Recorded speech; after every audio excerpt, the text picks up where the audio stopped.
Every emergency system operates on a strict sequence of cause and effect. A crisis occurs, a call is made, and help is sent. In the early 1980s, buried beneath the city streets, Dispatch Center 14 processed thousands of these linear interactions every day. But at exactly 2:59 a.m., operator Lisa Carter answered a call that lacked any origin. The screen showed no caller ID, no GPS coordinates, and no physical address. A man's voice whispered, "They're already inside." When Lisa asked for his location, the caller replied, "You already know where I live." The line went dead. Police traced the signal, only for telecom providers to confirm the call had never entered the phone network at all. This waveform shows the recording of that specific call. While reviewing the tape, supervisors heard a new sentence that hadn't been there during the live conversation. Lisa's own voice was recorded whispering, "Don't answer tomorrow." This went beyond a network hat. The sequence of time and the logic of the system had simply stopped following the rules.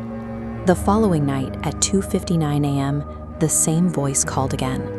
The man sounded weaker, begging the operators not to send help because the people listening to this tomorrow were watching the street. The audio channel suddenly flooded with hundreds of voices.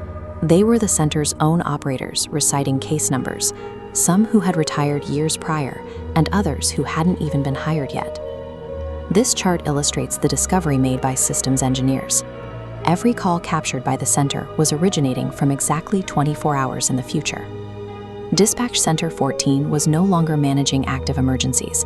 It was passively recording tomorrow's tragedies before they happened.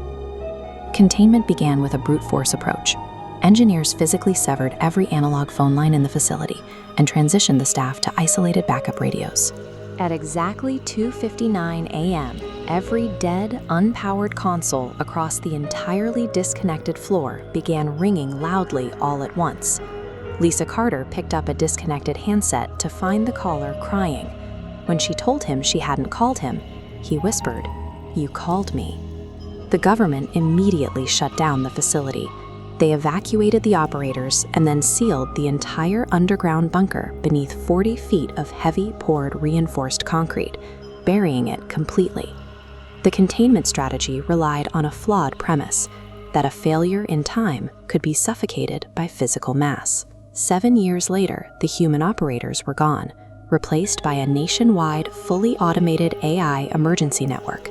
It was designed to be infallible, processing millions of data points without the need for a physical dispatch floor. On its first night of operation, at 2:59 a.m., the AI intercepted a maximum priority alert.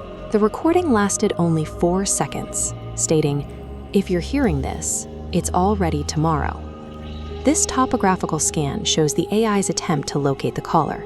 The signal didn't come from a street or a house. It pointed directly down through 40 feet of concrete to the buried analog handsets of Dispatch Center 14. Upgrading the system didn't resolve the paradox. By linking the buried site to the new national infrastructure, the government had provided a localized temporal leak with a path to every phone in the country. Engineering teams returned to the sealed site with ground-penetrating radar, hoping to find a physical explanation for the signal. The radar returned a readout that defied physics. Thousands of analog handsets were vibrating wildly inside the solid, poured concrete. Before the crews could begin excavation, every emergency system in the country initiated an instantaneous, synchronized reboot. The final status update displayed on every monitor showed over 8 billion active calls, a perfect 1-to-1 ratio with the human population. Every phone in America then rang simultaneously. Every recovered recording ended with the exact same sentence: "Thank you for staying on the line."